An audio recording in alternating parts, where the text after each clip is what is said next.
Hey, MisterClash here with another 3-star attack replay, and today we're having a look at my version of GOVAHO, and that is I bring 6 Valkyries and 20 Hogs in. That's my stand. That's the one I prefer. I've done other variations of it, but if I'm having a generic army, that's the one I prefer. I feel it gets a lot more done because I've got more Hogs. I can use a Hog for a lore or whatever. Okay, so the idea is that put a jump spell where the Queen is, so that it also covers that Tesla box. So next to the expo, just in case I need the golems to go in there and take out the Tesla box. So there's the jump spell, almost perfect. Probably could have come over a little bit more, but I'm happy with that. Got a rage for the Valkyries. Now what I normally do with a GOVAHO is I save the heals for the Hogs, because I think the Hogs are important, more important than trying to keep a few Valkyries alive in the core that then get shot at anyway.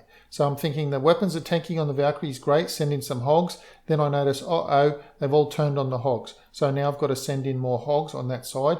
Then I notice I've got a Valkyrie left. So I put the Valkyrie on the right-hand side pump at the bottom, which distracts that cannon for a little bit, which is fantastic. Get some more Hogs in. Now I've got 2 Hogs up my sleeve. Like I've said previously, keep 2 Hogs up your sleeve if you can. Now, this was a fresh hit, so I didn't know where the bombs or the Teslas or anything were. It was pretty obvious that was going to be a double bomb spot there. No problem with the changes to the way double bombs worth with the Hogs. Now, I've got 2 Hogs left.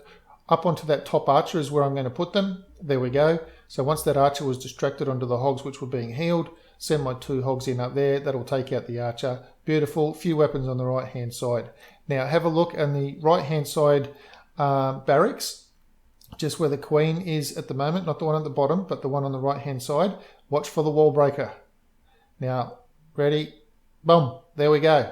So remember when I said if you've got a handy wall breaker, in a previous video I said if you've got a spare wall breaker, why don't you put it where there's some trash or something like that to help speed up the cleanup. Now, obviously the Queen was there. The Queen was going to take it out pretty quickly as it was.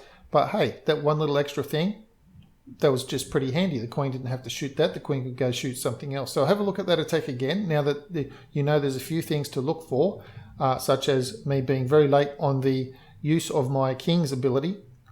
So here we've got that first golem going down. Now the reason I chose a CC golem, the CC golem only has an extra 300 HP over another golem, is that I was kind of a little bit dubious if that expo would actually tank onto that golem. I thought it might not, like the range was pretty doubtful, but it was iffy. So I thought, well, if it does, I've got an extra 300 HP that I can play with, and that golem can tank a little bit longer before it blows up. And you can see the health on the golem's declining pretty rapidly.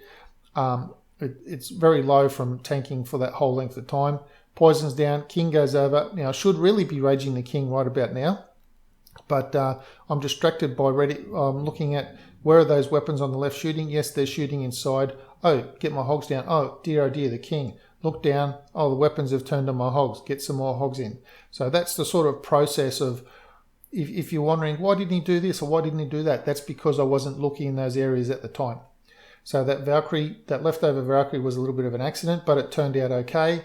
Heal spells down, and that's it. This base is finished. From that point on, when I saw that I had there was nothing pathing over to that right hand side, I almost dropped the Hogs on those 2 on the archer cannon combination, but I knew if I did that they would have died. So I made sure I kept them up my sleeve to put on that top archer tower, which was going to be more beneficial. That way I'd still have 2 Hogs left alive, and now I've got way more Hogs, so those last 2 weapons can't cope. Clean up wizard at the top. Now watch for this next left wizard. There we go. Just put him down. Had to put him way over to make sure he didn't path away so that he could get over to that gold storage. So just before I deployed him, I had a good look to make sure that where I had to put him so that he'd go through the gap to get to that gold storage. So there's a few little things that came into play. Keeping the Hogs up your sleeve. Wall breaker, taking out the trash like I talked about previously. Anyway, that's it for today's video. A few little things there to learn about how I use it. My preferred army composition for GOVAHO, and how I prefer to use the heal spells on the Hogs. Anyway, that's it for today. I do thank you very much for sticking to the end. I really do appreciate it. Please leave a like on this video. Leave a little thumb up. It does help the channel. Please subscribe to the channel if you haven't already, and I will see you in the next video.